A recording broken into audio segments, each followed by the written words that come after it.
Hey world, it's Devonte Arrington right over here, and I have my workout equipment on again. About to go for a run here in an hour, probably about 2 hours. And just staying health conscious. I'm a victim of heart disease, so passed down from family. So I definitely like to stay health conscious and help everyone else in need because it's very, very harsh phenomenon here in America. I'm going to go ahead and make this video about agents find buyers first. Why do you need to find buyers first? Now, the reason why you need to find buyers first is, number one, now all agents are going after listings, right? They're marketing and trying to find listings for the properties. Now, then you get into like a little tussle match with the sellers, and they're like, well, why should I list with you? They're interviewing all the other people and stuff like that. And maybe if you haven't had a listing in a while, you're hungry, you might be a little bit desperate to get the listing, and then the seller can hear that, and then you're pushing away the seller a little bit because your stomach's growling, you haven't got the listing in a while. I'm going to show you a way on how you can still capitalize on a seller, make money off a seller, but you can also bring a buyer as well. So what you want to do is focus primarily on buyers. Now, not just for the sake that you'd be finding me buyers for the deals that I bring, but for your own personal benefit for your business as well. I want you to be able to take this strategy and go to the moon with it, right? So what you want to do is, if you're in Florida, right, I want you to find buyers for Palm Harbor, Orlando, Tampa, Miami. The whole idea of people only working in their own area is just kind of ridiculous, you know what I'm saying? Because you have a whole big world out there, and you could definitely be making a lot more money, closing a lot more deals, because if there's too many fishermen in the pond, you go to a different pond. And a lot of people don't understand that, and that's why I was able to critique my skills and be able to go outside other markets and go outside my comfort zone and have a lot more success and a lot more closings, because I was able and I was confident to be willing to travel, or just even be willing to put deals together virtually, because whether you're in front of a seller's face or whether you're over the phone, if you're a true master at your craft, I mean, you should be able to lock up contracts and deals no matter where you are. I mean, I've got deals in Minnesota and Mississippi. Sellers never see my face or my website. Never seen a business card. They don't even know what I look like. They didn't even know I was black. Oh my God. Just playing. Maybe Devonte kind of gave it away. I don't know. But the idea is, also just to throw this in here, so many people focus so much on just what they look like, professionalism and stuff like that, and it's knowledge. Knowledge is going to get you through the storm. It's going to get your deals closed. It's knowledge and how you utilize the knowledge. So don't get too caught up in just focusing on your looks and your brand, and I do a lot of content, obviously, as you see, but I'm here in my in my tank top, with my headphones on and my bandana, and I call sellers 24/7 wearing this. I do get dressed up a little bit to go to houses, but a lot of the time sellers don't know what I look like. They don't know what I'm wearing. Could be wearing jogging pants and a wife beater with a pizza stain. So at the end of the day, you want to take your business serious, but you want to have a certain laid backness, because sellers are going to be able to definitely tell that if you're some uptight guy or some uptight woman with a stick in your spine, and they want to just be comfortable with somebody. So that's why I do a lot of videos in my workout equipment, because that lets go the real me. And at the end of the day, people want to do business with the real you. So why do you want to have buyers all over? Well, a lot of people lose listings, and listings expire because they don't have a buyer lined up. They don't have a buyer lined up, or they can't find a buyer. and they end up losing the listing, it leaves a bad taste in the seller's mouth.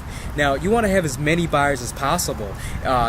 One other reason is because, a lot of sellers will actually entertain a 2% commission, maybe a little bit more, for you bringing a buyer. Some will entertain a 2%, 3%, maybe 4% commission for you bringing a buyer. So instead of trying to always nab, that commission on the listing side, go ahead and just bring your buyers, and then play matchmaker. Play matchmaker with houses on the MLS. Play matchmaker with for sale by owners. Because what you can do, and here's a $100,000 tip right here, is you can go ahead and just, let's say you got a whole funnel pipeline of buyers. You just want to keep building your buyers list, right? So let's say you got a buyer that wants a 4-bedroom, 2-bath house, 1,300 square feet. Well, put together, that whole data of what they want, what they're looking for, 1,300 square foot, 4-bedroom, 2-bath, price range this, and then go ahead and contact a seller that matches up with what your buyer wants. And then here's a great tip, the $100,000 tip right here. So then you're going to, say, hey, Mr. Seller, I have a buyer right now. I showed him the photos and everything, and he wants to come look at your house.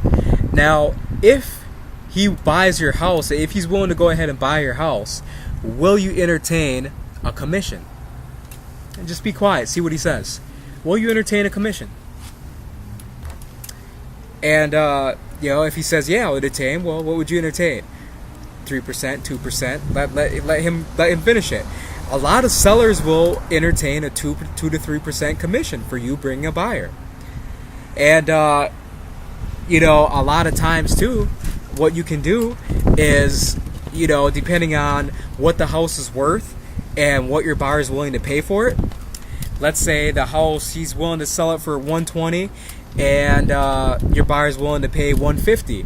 Well, you can say, hey, Mr. Seller, if I was to go ahead and bring you a buyer for no commission, could I tack on my commission on what you're asking for the property?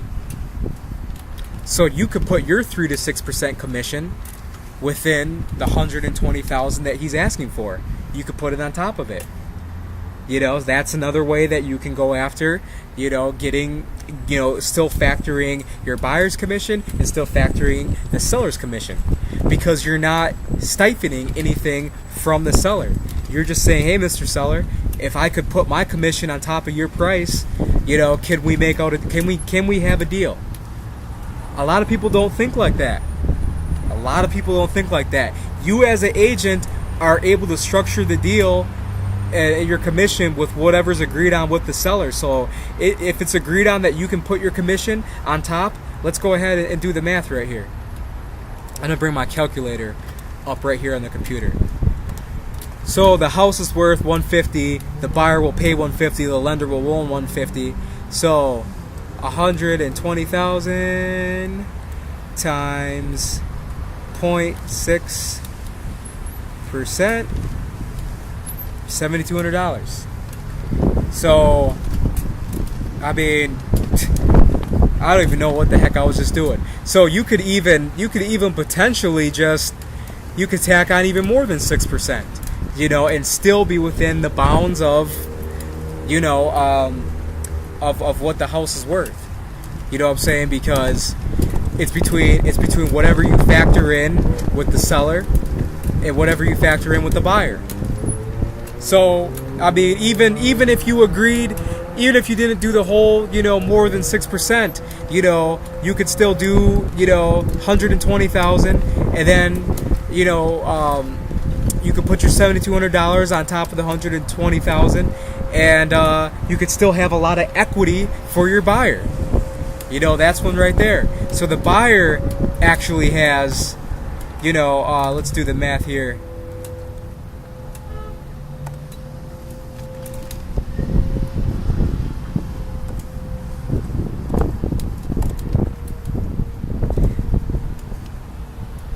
So, the buyer actually has $22,800 worth of equity after you get your commission.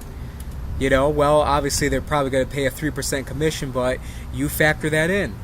you factor in the buyer's 3% commission or however that works, but even you add a 3%, screw it, let's do it. Buyer's 3% commission.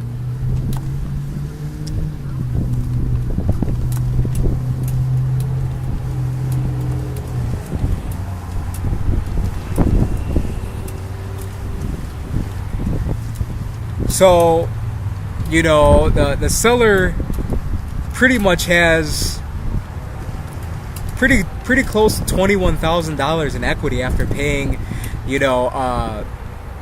just paying, by you getting your 6% commission from, the buyer side, and you getting the 3% commission from, the seller side. The 6% commission from the seller side, and you're getting your 3% commission from the buyer side. So finding sellers with a lot of equity can help you greatly because it leaves a lot of room to be creative. And I will leave an example of the next video and how that works. But like I said, go after your buyers first, because then you have a long array of a pipeline to go ahead and start attacking and start closing these deals, because the buyers are going to be the ones that close the deals. If you don't have buyers, you can't close deals. So that was a tip right there for you. Go ahead and focus on buyers. And once you have enough buyers, the listings are going to come easy, because you don't even need to get the listings if the buyers will entertain commissions. So this is Devontae Arrington at Veteran Home Realty. Thank you and have a great day.